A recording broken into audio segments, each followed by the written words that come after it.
All right, and welcome everybody to come back to another episode of the Cashflow Agent Show. And today I have a super important guest. She is so awesome, and I cannot wait to introduce you to Annie. So, Annie Molnar, welcome to the show. Thank you so much for having me. Yeah, Annie, I know most of us is in Houston, so I really want to take this opportunity to get your name out to the group, get your name out to the world, and especially your story, right? Because not a lot of people, especially in this time right now, they would be able to get into real estate, stay in real estate, and actually become a capper. And I think that you are working on your way to icon, right? Congratulations. Yes, thank you. I'm getting there slowly but surely. I have two closings this month, so I just closed one and I have one more next week. So yeah, I'm trying to get those numbers in. Wow, that is so amazing. So Annie, so let's just start from the beginning, right? Why real estate? There's so many ways for you to make money. Why did you pick real estate? I like real estate because actually you are in control of your own future. You can sit here and make as much money as you want, and you can give yourself to people. I really enjoy working with people and helping people. And I think the joy of being with a buyer when they're getting their first brand new home is so rewarding. Or when a Mm, seller and you going in and you can get them the price that they want, and because they have a new journey or adventure that they're looking to go into, that is very rewarding to me as well. So I love being with my clients on this journey, and we share it together. But again, we're making money, and yeah, I love it. I love it. yeah, and real estate is great because again, you can set your own time and set your own pace and slowly grow yourself. I love it. Annie, so one thing I have to point out that's this thing between the top producer, just as you are, and the average agent. The top producer, somehow, when I talk to you guys, never mention about the money first, right? A lot of average agent, they get to the business because of the money, right? So they put the commission in front of the value that they added to the agent. You and a lot of top producer in my group, you guys put the agent, the buyer, the seller, you guys put the client in front of you, in front of your interest, right? That is before correct. before the money coming in. So I just want to point it out. That is the major distinct mindset difference between the top producer and the average agent. I see that all the time. Kudos to you for saying that because that's going to open up a lot of eyes for a lot of agents who want to get into the industry. Yeah, if you're thinking of just the commission, you're not going to get anywhere. You have to look at the client and the best needs for the client. And sometimes it's so funny is a client might be looking at a house at one price and then decide, oh, I'm going to go something higher. And that happens to me a lot of time. They'll say, we're looking at 600,000, but then and I show them they are the boss. You have to realize they are your boss. You Yep. have to be a good listener and listen to your client. And when you do that, you show that you care and you put them before the money. And they're not going to, a lot of agents expect a buyer to pick a house on the first time. This is a huge purchase. It could take a week, it could take 3 weeks, it could take a year. I had one client that I helped 2 years ago that just finally came back to me and is ready to buy, and we're closing this month. Oh wow. We definitely gonna talk about your follow-up skill later and how you're able to do that. But you just mentioned something really funny, Annie. Somebody asked me like, hey, how come you quit your job and you have one boss and now you do real estate and you have 50 boss? Like, how is that possible? So I They always tell myself, they're their boss. They dictate and that's what I think really differentiates a lot of realtors is you have to listen and go for their needs and put the time into them. And that it really does show in the work. And the commission will always take care of itself. And when you do a good job with one client, you don't know if that client be is going to have a job change next year or has family that wants to move over. I had one client last year. I sold him and his wife who were expecting a baby a house. And this was over close to me in San Antonio. And he calls me and he says, I just finished welding school and I got accepted at SpaceX and I have to move down to South Padre Island. Can we pay for your ticket and fly down and come and help us pick out a house? wow, look at that. So not only did I sell him the house last year because I listened to them and helped them. And that I sold them now their house in South Padre, that we're now going to be listing their house. I'm going to be listing the house I originally sold them. So they really bought a ticket for you to fly to South Korea to help them. Yes, they did. Holy moly! I need to share the story. You got so many crazy story that that a lot of agents right now they need to hear you. They need to hear your voice. That is amazing. That is the first time I hear of somebody do that. Oh, they're a wonderful couple, a young couple, and but again, the client, if you take care of the client, is going to take care of you in more ways than one. Yep. Wow, that is awesome. So moving on, Annie, if you can remember your first deal in real estate, what are you struggle with, and how do you fight through all the struggle? If you can share that experience with a lot of agents right now, they are looking to close their first deal in real estate. They would love to hear that experience and that journey from you. My first real estate transaction was fairly easy. It was a land deal, and that is probably I love land deals because they're the simplest, easiest. But again, I was very nervous. I didn't know too much about the land. I had to do the research. But once I got going, and I think it was also nerves, just making sure you do the paperwork right, making sure that I got everything in compliance. It was nervous. I was definitely nervous, but I closed it and they were happy. And in fact, she actually sent me a client afterwards. I started off with land deals, and those are the best way, I think, to get an agent's feet wet, is doing those, because they're simple, they're easier. You don't have to worry about setting up inspections. You don't have to worry about, unless you're getting a huge land, then you might need help with that. But they're fairly simple. And I would recommend doing as much as those as you can to get started. And then for me, in determining, it's like when you want to go on vacation, you have to know where you want to go. And so you can't just say, I'm going on vacation, because everybody's going to say where you're going to go. Same thing with real estate. You can't say, I want a career. You have to decide where you want to be in that career. And I think it's really important for newbies to decide, okay, how much money do I realistically need to make to get started? And you have to have a goal. And until you set those goals, you're going to just go around in circles.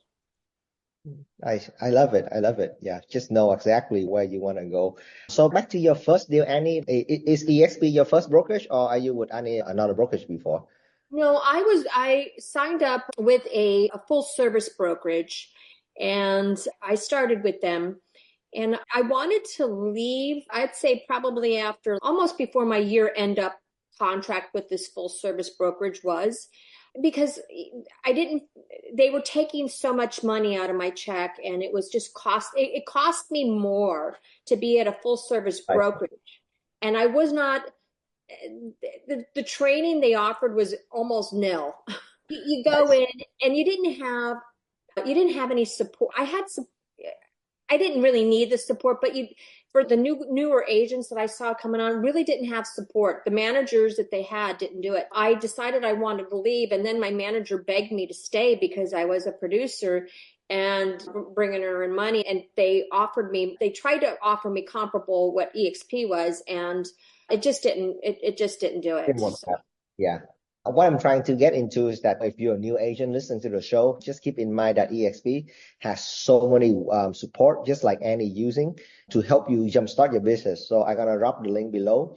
There's a there's a fast track program that can help you cap within the first couple of months. There's broker support. Your mentor is gonna help you. Your sponsor is gonna help you. There's a ton of support provided at EXP, and you just have to plug in. So keep that in mind for new agent listening. And Annie, thank you so much for sharing your story on that.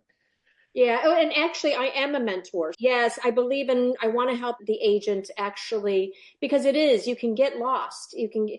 But you guys you have so much to offer in training and mentors and so forth, which is great to know. Yep. Thank you for sharing that story. So moving forward a little bit, Annie, moving from a new agent to a producing agent, and especially to a capper, it's not an easy journey. So if you can recall, what you did differently during your first few years of real estate and what are you doing now? What is the one or two things that you start doing differently used to start producing a higher result at a higher level? You have to, what I was doing before, I was working hard and working harder with more deals, little deals than I am now. So I decided where I wanted to be. So I decided after I'd gotten some deals and started making money, I decided I wanted to bring in so much money a month. And I changed my field of where I was going to help people. So like 500,000 and above. I knew that would bring me in $15,000 less some fees per the transaction, instead of doing $3,000 to $4,000 deals, instead of doing three or four of those, and you're working three times harder just to make the same amount of money as one. So I refocused on where I shifted to, okay, I'm going to do this area does. I focused on an area, I should say. That's what I did. I see. Wow, that is amazing. Sometimes moving up the price point, it sounds very intimidating for new agent, right? So for example, a new agent just get a real estate license, they might feel intimidated to, let's say, go for $1 million listing. So are you telling us, Annie, it's possible, even though you're fairly new in the business, it's possible for us to go after this $600,000 deal? Yes, you can. If you put your mind to it, yes, I agree you can. But again, my first year, as I said, I started out doing 100,000, 200, 300,000. That's where I was. And then I realized, no, I can, now that I've gotten my feet wet, I knew how to take a client through the transactions. That's when I decided to shift over. Wow, that is amazing. Like anything specific that you could help the audience? So let's say, do you have to chance where you eat for the dinner? Do you have to go to different places to meet these people? Like how do you actually market yourself toward the higher clientele instead of like $200,000 deal? That would be the different areas. So I believe Area, I see. I believe in being a master of a certain area that will accommodate your goals, because you can be a realtor and then you're just spread all out.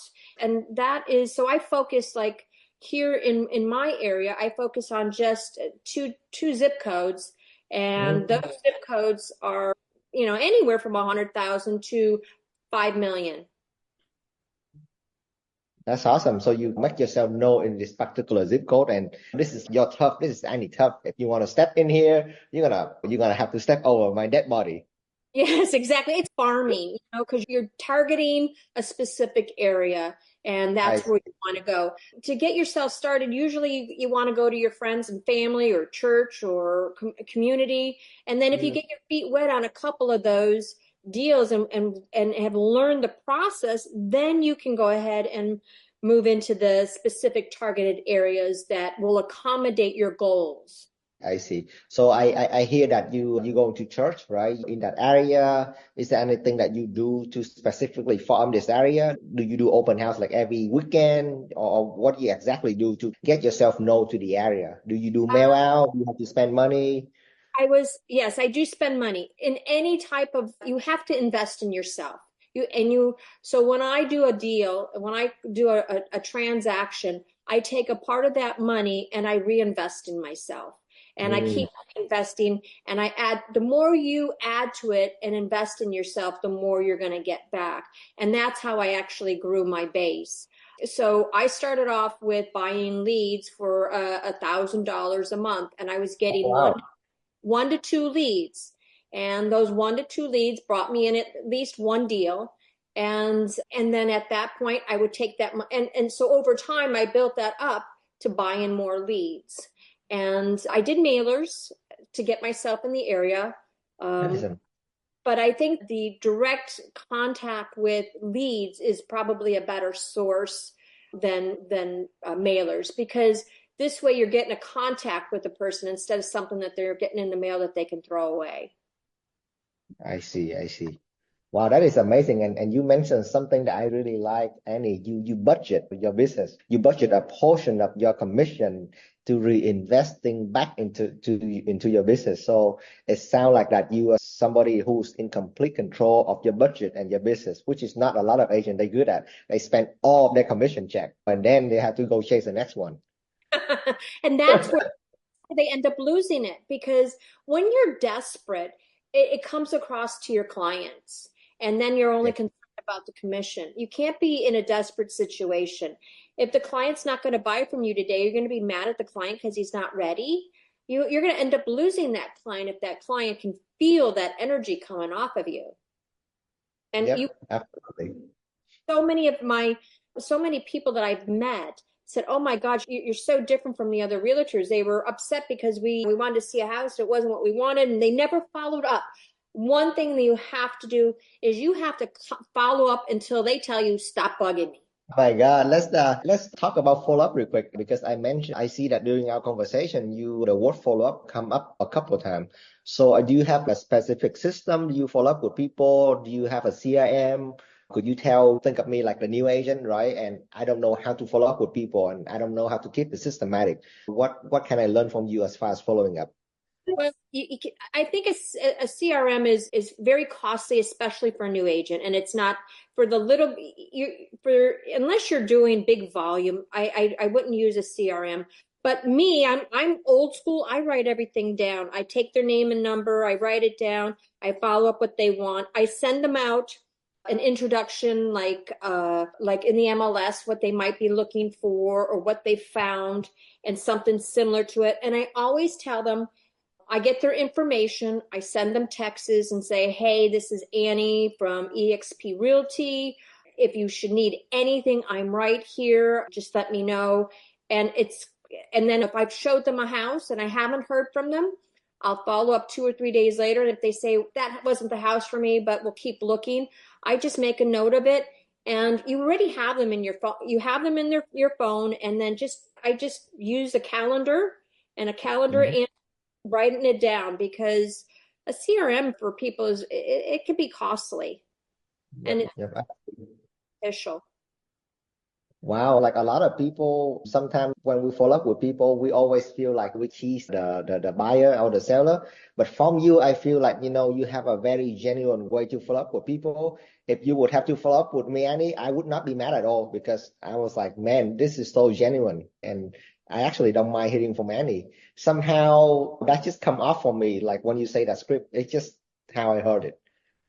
Yeah, you just got to let them know that you're there to be of service, and that's what it is. And I always let people know I'm there to be of service, and I would love to be a realtor and go on the journey with them. That is amazing. Yeah, I think it's not so much about what you say, but how you say it. The way you say it, it makes me feel very comfortable. And hey, Annie is just here for me. I can just call anytime. And she's so consistent, right? And she's always there on top of my, even me right now talking with you, you make me feel comfortable. Thank you, Hugh. Wow, that is amazing. This is a follow-up queen right here, ladies and gentlemen. You should definitely take note on how she follow up with people, right? It's not so much about what you say, but how you say it. I keep seeing that over and over again on how you say it is so much different. It really is. And how you leave people. So like when I've closed a deal, I let them know if they should need anything, I am just a text away. And they do know that because they've texted me. I actually sold a client a house last year, January, and they just text me and I got right back with them instantly. And now they want to buy a lot for their daughter. So Mm. just let them know that you're always there, and you need to be, I believe you need to make them feel like they're the only one, even though you might have 3 or 4 other deals going. You always want to make your client feel special. I can see that from you. Yeah, seem like whenever you in a conversation, you are like super focused, and I can feel that energy, coming off on my computer screen right here that you're 100% focused on the job.